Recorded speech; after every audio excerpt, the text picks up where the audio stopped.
ritual kini telah usai. Pendeta Agung Tarena Vindu telah mengakhiri doa-doa panjangnya. Maharaja Singosari kemudian meninggalkan kuil Purwopatapan diikuti oleh sekelompok pejabat tinggi dan beberapa pendeta lainnya. Sri Bajra Dewi, sang permaisuri, kemudian juga melangkah di jalur yang berbeda. Ia memisahkan diri menuju ke Kedaton Permaisuri diiringi oleh 10 orang dayang-dayangnya. Kuil Purwopatapan kini terlihat sepi.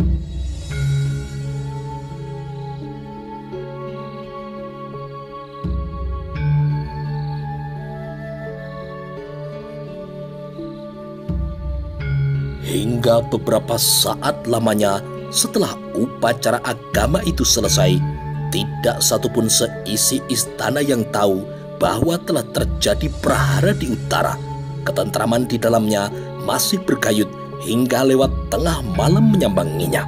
Di tengah perjalanan itu, tiba-tiba Sri Kertanegara mengkhawatirkan kemampuan menantunya dalam menghadapi musuh, mengingat usianya yang masih sangat muda dan belum banyak pengalaman bertempur. Maesha Nengah, Kertanegara kini memanggil Patih Singosari yang berjalan tepat di belakangnya. Hamba Gusti, berangkatlah ke Mameling dengan prajuritmu untuk membantu Wijaya. Baik Gusti, hamba segera berangkat. Adiaksa Raganata kini terkejut. Ia tidak setuju dengan keputusan rajanya. Mohon ampun Gusti, sebaiknya Patih Maesha Nengah tetap berada di istana. Mengingat hampir sepertiga kekuatan istana telah dikerahkan ke desa Mameling. Hamba khawatir jika ada ancaman yang lebih besar datang lagi. Langkah Maesha Nengah kini terhenti. Dalam hatinya menyetujui pendapat dari Adiaksa Raganata, namun Sri Kertanegara tetap bersikeras dengan keputusannya. Jayakatwang tidak akan mencekik lehernya sendiri dengan menghabiskan seluruh kekuatannya yang tidak seberapa.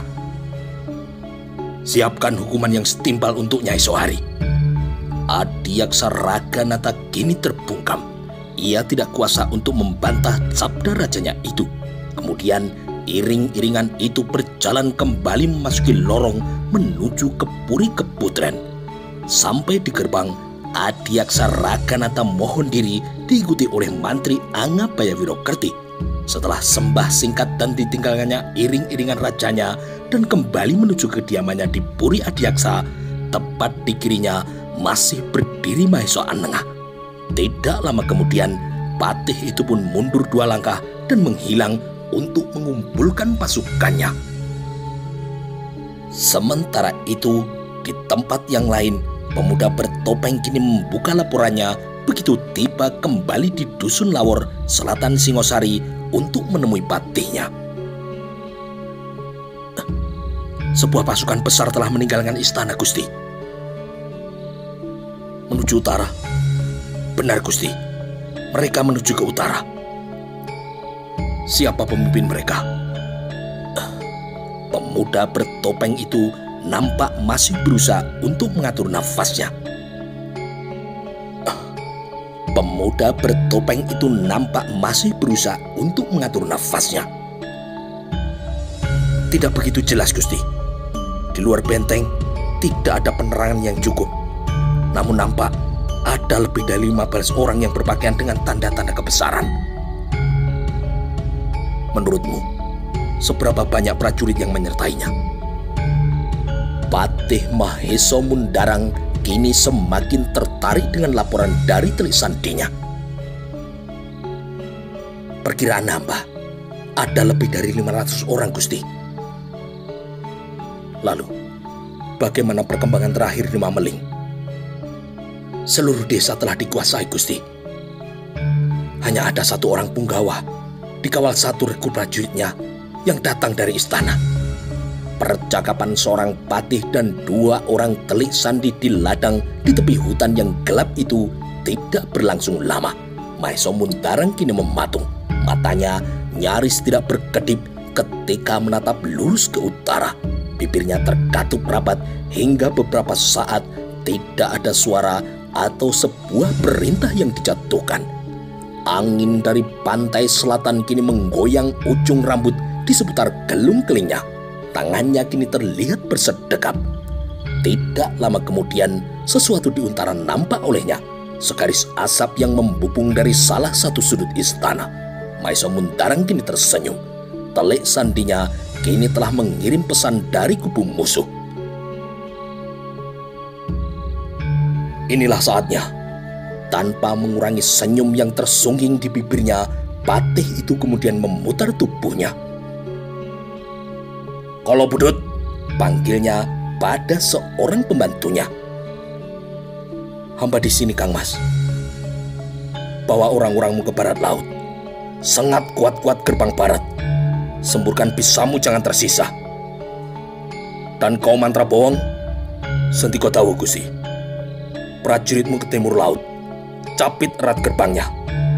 "Baik Gusti."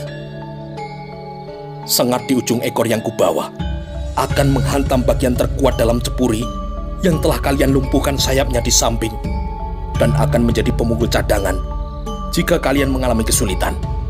Sekali lagi Mahesa Mundarang melihat ke arah utara, memastikan asap yang dikirim oleh telik sandinya itu masih mengisi langit Singosari. Tanpa membuang waktu lagi, kedua pembantu Panglima Perang Gelang-Gelang itu kembali ke pasukan masing-masing dan segera bergerak sesuai perintah dari atasannya. Seluruh pemandangan kini terlihat remang-remang.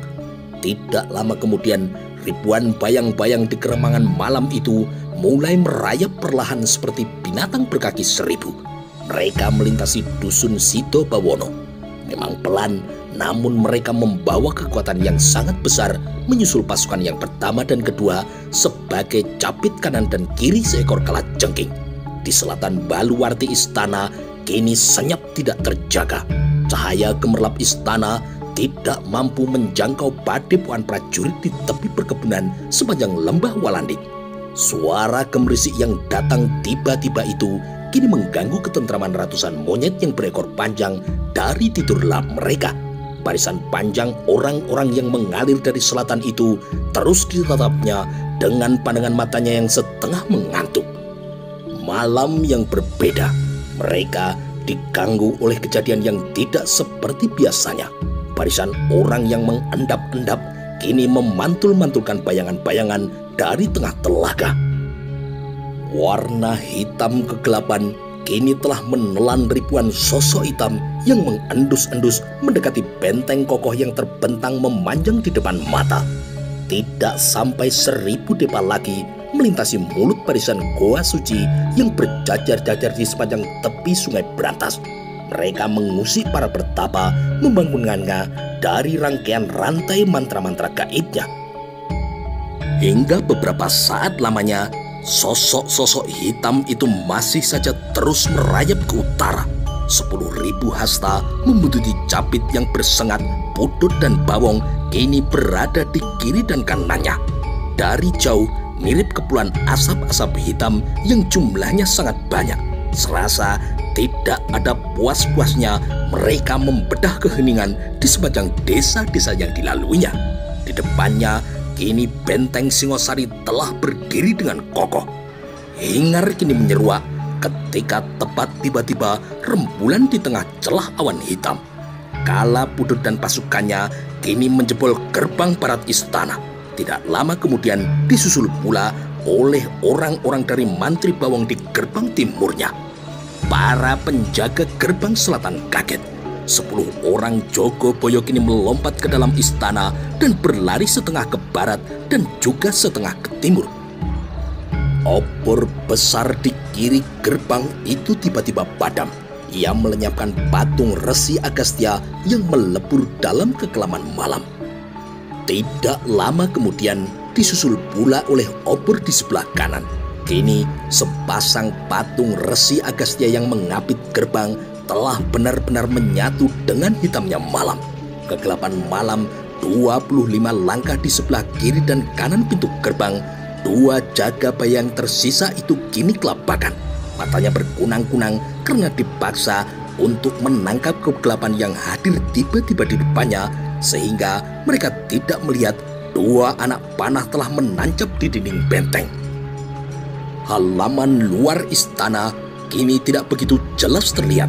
Cacaran obor yang menempel pada dinding benteng tidak terlalu besar nyala apinya. Nyala api itu tidak mampu menjangkaunya. Senyap malam kini telah usai. Sontak kini senyap itu berganti menjadi hingar. Ketika perjalanan mimpi penghuni istana belum lagi utuh, bertutur membentuk cerita antah berantah, ekor berbisa gelang-gelang itu menyengat dari selatan dengan kekuatan yang jauh lebih besar bila dibandingkan dengan Lurah Jaran Goyang. Patih Mahesa Muntarang berada di garis depan. Di belakangnya menyusul lebih dari 20 punggawa yang memimpin kesatuannya masing-masing.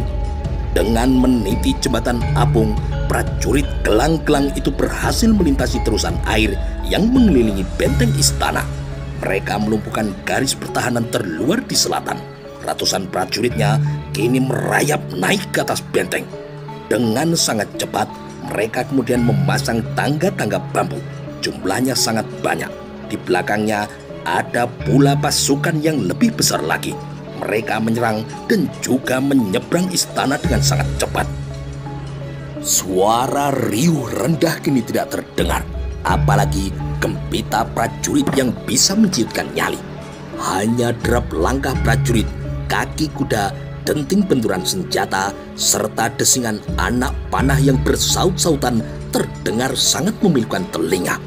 Jumlah prajurit istana yang menghadang di atas benteng tidak cukup kuat untuk menghadapi serangan musuhnya.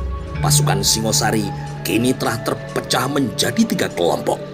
Mereka kini mulai mendengar rintih orang yang terluka. Satu demi satu prajurit Singosari kini roboh.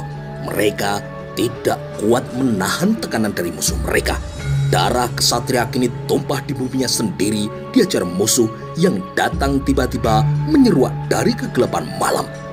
Musuh kini menerjang dengan sangat cepat, gesit, dan juga langsung memberi serangan untuk melumpuhkan inti kekuatan Singosari walaupun tetap dalam suasana sepi. Sang patih gelang-gelang mewanti-wanti tidak ada sorak-sorai di tengah perang, agar tidak membangkitkan harimau yang lain di Tegal Lama yang barangkali masih tersisa. Sepi itu kini digantikan oleh panji gelang-gelang yang berkibar di mana-mana. Panji-panji itu kini mengibas-ngibas cahaya rembulan yang mulai muncul kembali. Setelah itu, pintu gerbang kedua berhasil mereka buka. Pertahanannya tidak tangguh. Jumlahnya hanya dalam hitungan puluhan prajurit, dan pengalaman berperang yang terlatih tidak banyak membantu mereka dalam mempertahankan benteng itu. Pedang di tangan Mahesa Muntarang kini merobek satu persatu kulit musuhnya yang mencoba untuk menghadangnya. Perlawanan Jogoboyo malam Singosari itu tidak berarti apa-apa bila dibandingkan dengan pilihan berkelahi seorang patih sekelas Mahesa Muntarang. Pasukan garis depan Singosari berhasil dilumpuhkan. Pedang yang berlumur darah sang patih itu kemudian disarungkan dan kini keris pusaka dalam genggaman tangannya. "Di mana Gustimu Wijaya?" Kerisnya kini menempel di leher seorang prajurit yang ditangkapnya. "Aku tidak tahu." "Bohong. Katakan atau keris ini akan menembus lehermu." Setetes darah keluar dari leher prajurit itu membuatnya merintih kesakitan. "Ampun Gusti, ampun. Gusti Wijaya ada di desa." Pitingan lengan Mahesa Muntarang itu kini menyesakkan dadanya. Tubuhnya tidak mampu bergerak bebas karena tangan dan kaki Muntarang kini memiting dengan sangat ketat. Prajurit itu kini hanya mampu sedikit menggerakkan telapak kakinya. Itu pun tidak membuahkan apa-apa, apalagi membebaskan pitingan dari Mahesa Muntarang. Mata prajurit itu kemudian melirik ke atas. Terlihat punggawanya sedang membidikan anak panah ke arahnya. Prajurit itu berharap anak panah itu segera melesat menembus tempurung kepala Mahesa Muntarang. Rasa sakit di dada dan lehernya kini semakin menjadi-jadi. Anak panah itu kini melesat, namun anak panah itu meleset. Bukan tempurung kepala Mahesa Mundarang yang ditembusnya, namun dada prajurit Singosari itu. Mahesa Mundarang kini terkejut. Kepalanya mendongak dengan sangat cepat, seolah-olah rembulan telah memanggilnya. Ia kemudian mencari asal anak panah itu. Seorang punggawa Singosari di atas benteng istana dengan Gandewo di tangan kirinya. Wajahnya jelas terlihat membias dari nyala obor di sebelah kirinya. Mahesa Mundarang kemudian segera mencampakkan tubuh prajurit yang masih dalam cengkeramannya yang tetap bungkam hingga ajalnya. Tangan Patih itu kemudian meraih gagang tombak salah satu prajuritnya dan kemudian melemparkannya ke arah si pemanah.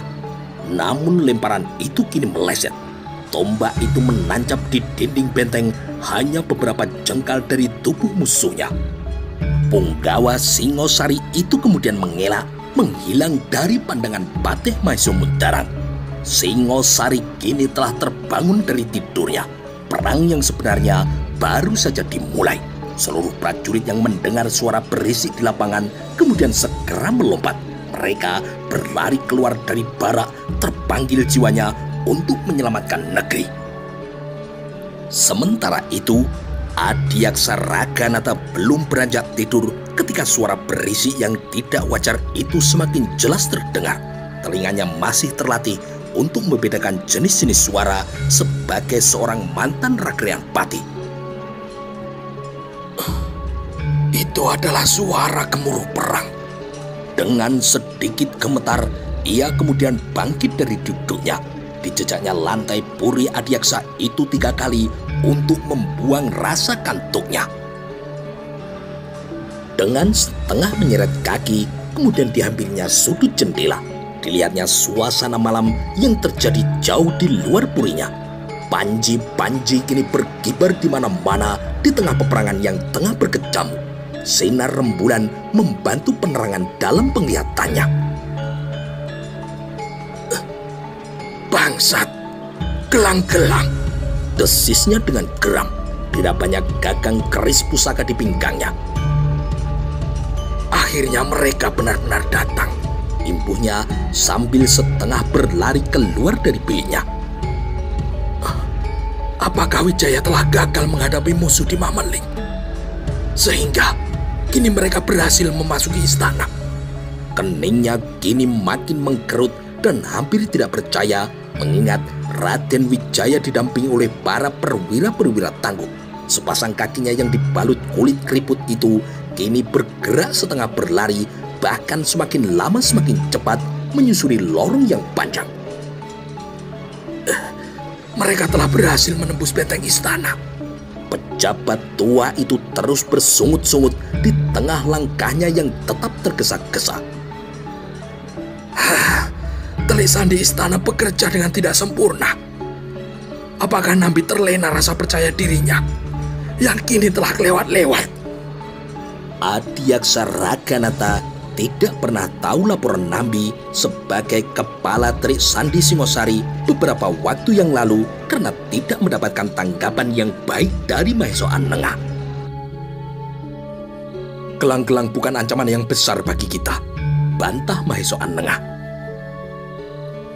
Namun, banyak sekali berdiri topong-topong pandai besi di gelang-gelang, Paman. Telik Sandiku yang melaporkannya. Topong pandai besi itu adalah sesuatu yang wajar. Namun, Paman, mereka membuat senjata yang sangat banyak. Perbaikan dan penggantian senjata-senjata usang itu memang sudah seharusnya dilakukan agar selalu siap pakai. Namun, Paman, bukan perbaikan atau penggantian. Nambi kini mulai kehilangan kesabarannya. Mereka membuat berbagai senjata baru dan jumlahnya sangat banyak. Apakah sangat banyak? Benar, Paman Patih. Untuk apa gelang-gelang melakukan itu? Menurut Telik Sandi hamba, senjata-senjata itu mereka gunakan untuk berburu di Tegal Lama. Berburu di Tegal Lama. Otak Ragrean Patih yang masih muda pengalaman itu tidak mampu menangkap sanepo yang diucapkan oleh Nampi. Seandainya saja Adiaksa Raganata ada pada saat itu, barangkali Mahesa Anengah akan terbantu dalam memecahkan laporan dari Telik Sandinya itu. Namun mantan pejabat tinggi itu tidak lagi dibalik kepatian karena sudah lengser jabatannya dan kini tengah mulai memetik buah busuk laporan Telik Sandi yang tidak mendapat tanggapan baik dari patih barunya itu. Baru saja beberapa puluh langkah, Adiaksa Raganata kemudian bertemu dengan seorang punggawa bersama dengan 40 orang prajuritnya. "Tutup semua gerbang," perintah Raganata. "Sudah terlambat, Gusti. Pasukan gelang-gelang telah masuk ke dalam halaman istana." "Sedemikian besarkah kekuatan mereka?" "Sekelar sepapan, Gusti. Serangan datang dari selatan, barat, dan timur." Pucat kini Adiaksa Singosari itu mendengar laporan dari punggawanya. Tubuhnya kemudian kini berbalik arah. "Ayo ikuti aku. Lindungi Gusti Prabu dan perkuat barisan Bayangkara."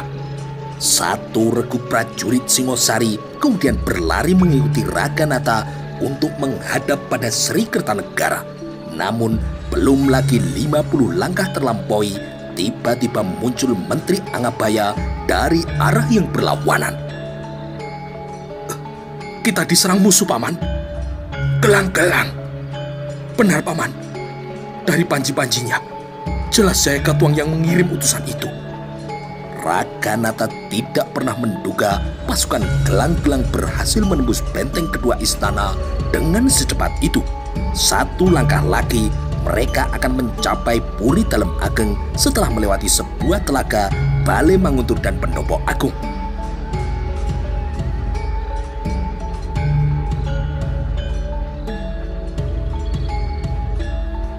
Dari lubang-lubang jendela di sepanjang dinding lorong, mata Raganata menangkap pemandangan yang tidak seimbang. Hujan anak panah dan tombak Singosari tidak juga melemahkan kekuatan musuhnya. Benak pejabat sepuh itu dengan cepat menangkap peristiwa yang akan menimpa istananya. Diikuti oleh Mantri Angabaya Wirokerti dan satu regu prajurit, Adiaksa tua itu kemudian terus berlari. Jarak antara Sanggar Pamujan dengan Puri Keputren cukup jauh. Untuk mencapainya, iring-iringan sang raja harus berjalan melalui lorong-lorong lengang yang diterangi oleh lampu minyak yang berjajar menempel pada sepanjang tiang-tiangnya. Untuk sementara terasa aman karena jaraknya cukup jauh dari ladang peperangan. Terdengar kini suara yang berdembum dengan keras. Sri Kertanegara terkejut karena pintu gerbang kedua telah roboh. Sang raja kini melambatkan langkah kakinya sebentar. Ditarinya sebuah napas yang panjang. Tidak lama kemudian, ia kemudian melangkah kembali menuju ke Puri Keputren. Sri Kertanegara tidak pernah tahu bahwa di balik dinding lorong itu, prajuritnya tengah mati-matian mempertahankan keselamatan istana tepat di depan telaga istana. Singosari kini terdesak. Satu persatu prajurit gelang-gelang telah berhasil menerobos ke dalam ruang-ruang istana. Mereka kini menerjang bagai air bah yang sulit untuk dibendung. Lantainya menjadi kotor dan beberapa perabotannya yang indah kini telah menjadi rusak. Prajurit istana kini tidak mampu lagi untuk menahannya. Sementara itu, di balai penampungan, ratusan orang mameling yang tidak sempat membasahi tenggorokannya itu harus segera menghambur keluar kembali untuk menerobos gerbang utara, menyelamatkan jiwa dan sisa-sisa harta benda mereka. Tangis di awal malam kini kembali merebak. Ternyata istana pun juga telah menjadi tempat yang tidak aman bagi mereka karena istana itu telah dikuasai musuh. Dengan kepasrahan dan tenaga yang tersisa, orang-orang yang tidak berdaya itu kemudian memutuskan untuk menyingkir kembali ke utara. Pertahanan istana Kertanegara kini telah rontok. Barisan tanaman bunga seruni kini telah hancur terinjak-injak kaki para prajurit di sekitar pendopo agung. Sebagian prajurit musuh yang lain kini mengepung rapat Balai Manguntur. Prajurit gelang-gelang kini ada di mana-mana, sementara prajurit Singosari semakin terkikis. Hampir tidak ada lagi sudut-sudut istana yang mampu untuk mereka pertahankan. Seorang Jogoboyo Balai Manguntur tidak tinggal diam. Sambil terus menangkis serangan lawan sedikit demi sedikit, kakinya kemudian bergeser ke samping menjauhi lingkaran keruh pertarungan. Ia mengendap-endap meninggalkan gelanggang. Kemudian ia berlari menyusuri jalan sempit di luar tembok untuk melintasi 3 pura Srimanganti yang berdiri berjajar-jajar. Prajurit muda itu kemudian menuju ke belakang istana guna mendapati kudanya. Setelah yakin tidak seorang pun melihatnya, kemudian ia melompat ke atas punggung kuda dan memacu sekencang-kencangnya menerobos hiruk-pikuk prajurit yang berlaga. Setelah 3 kali melewati regol Cepuri, prajurit itu kemudian dihadang oleh musuh. Tidak mungkin lagi ia untuk mundur. Dengan segala kebenarannya diterjangnya barisan musuh yang menghadangnya. 3 batang anak panah kini melesat mengikutinya. Prajurit itu tidak peduli. Ia terus saja memacu kudanya sambil sesekali tubuhnya membungkuk dan melenggok untuk menghindari serangan dari belakang. Semakin jauh ia kini meninggalkan puri-puri istana, jalan yang akan ditempuhnya kini menjadi semakin gelap. Jogoboyo Balai Manguntur itu tidak berniat surut. Dalam kegelapan malam, ia mempercayakan pandangan matanya pada kuda tunggangannya. Sebuah anak panah kini menancap di bahu kanannya. Bibirnya merengis menahan nyeri, tubuhnya tersentak hingga mengajukan kuda tunggangannya. Pertempuran di dalam istana kini semakin meluas. Gempuran prajurit gelang-gelang dari selatan kini telah menguasai hingga sepanjang turunan jalan berbatu di tengah lembah yang berbalut rumput hijau melewati taman bunga kebon agung. Dibagari 20 pohon sonokling setinggi 3 gagang tombak, tempat bagi para trujukan dan kutilang untuk bersaing menyambut hari setiap pagi. Prajurit gelang-gelang kini bergerak melingkar ingin menguasai istana bagian belakang. Mereka mengurung kekuatan Singosari agar tidak kehilangan orang-orang penting yang mereka cari. Mereka melintasi Taman Boboji, tanahnya yang bersap-sap semakin lama kini menjadi semakin rendah. Setelah menuruni beberapa unda-undaan, ada sebuah pentiritan yang dikelilingi oleh batu-batu besar yang menempel pada tebing yang tidak terlalu tinggi. Pentiritaan Watu Gede kini terlihat tidak terlalu terang, hanya disinari oleh beberapa obor pada sudut-sudutnya. Tidak terlihat pula petunjuk waktu pada batu dakon di depan gua perlindungan para putri itu karena tertutup kabut yang kelam. Rembulan kini telah tepat berada di atas ubun-ubun. Pasukan musuh kini telah benar-benar menusuk hingga jantung istana. Di regol masuk taman dalam, 5 ekor burung merak berlarian tidak tentu arah, terganggu oleh riuhnya peperangan. Burung ayu itu meraba di dalam kegelapan yang terbungkus segunung rasa gelisah.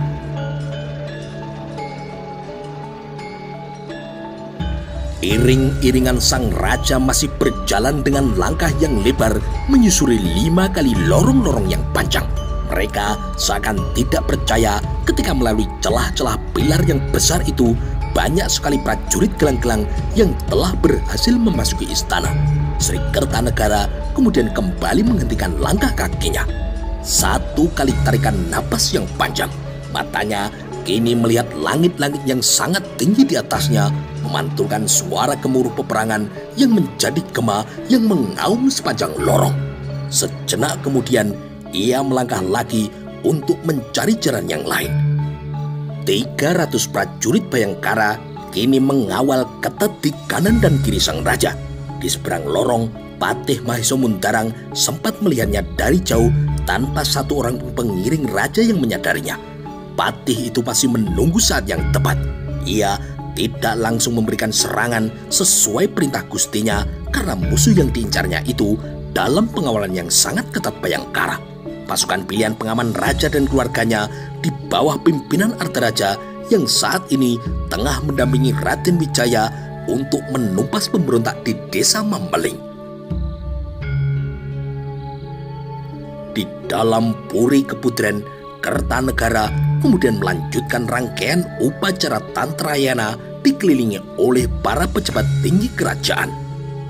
Mahadiraja yang telah dinobatkan sebagai Jina pada tahun 1289 itu tidak begitu mengkhawatirkan serangan pasukan Jayakatwang. Bahkan ia sangat yakin kekuatan prajuritnya pasti akan mampu untuk menghalaunya. Damai di dalam Puri Keputren, Sri Kertanegara hanyut di tengah dunia malam yang telah diciptakannya sendiri. Kehangatan di dalamnya telah melenakan jiwa berbalut aroma 1000 bunga. Bayang-bayang cahaya dari dinding itu kemudian melayang di ujung kepul asap dupa, membawa sebuah rasa yang tenteram. Anak Wisnuwardana dan Jayawardani itu mulai kini menikmati malamnya dalam sebuah puri megah di dalam pertahanan benteng tebal yang berlapis-lapis. Di tengah pagar betis Bayangkara yang kini juga telah berlapis-lapis, malam menjadi masih terang benderang. Tidak tertelan kegelapan alam sekitar yang hitam oleh gurisan kabut yang melayang tipis-tipis di selatan istana yang kini telah mengganggu penglihatan binatang malam. Di dalam puri itu, suara hingar-bingar tidak sedikit pun terdengar. Ruang itu terpisah amat jauh dengan ratusan ruang istana lain di mana pertempuran masih terus berlangsung. Sri Kertanegara tidak menyadari bahwa satu langkah lagi istananya pasti akan dikuasai oleh musuh. Para pejabat tinggi andalan kerajaan kini telah banyak yang mati, meninggalkan sebuah kecemasan puncak bagi mereka yang masih hidup. Ijron kini telah tercerai-berai dan sebagian besar yang lain telah tumbas. Tidak ada lagi yang dapat mereka lakukan kecuali hanya dengan kemampuan seadanya demi mempertahankan bumi pertiwi. Itu pun pasti mereka berakhir dengan tersungkur memeluk bumi. Sebetulnya berita penyerangan musuh itu sudah terdengar penghuni Keputren walaupun hanya sebagian kecil saja. Malam itu, Puri Keputren mendadak menciptakan suasananya sendiri yang jauh berbeda dengan lelakon saling bunuh di balik tembok tebalnya. Gending kini mengalun, tembang-tembang asmara kini menggelitik, membawa penghuninya larut dalam dunia rekaannya sendiri.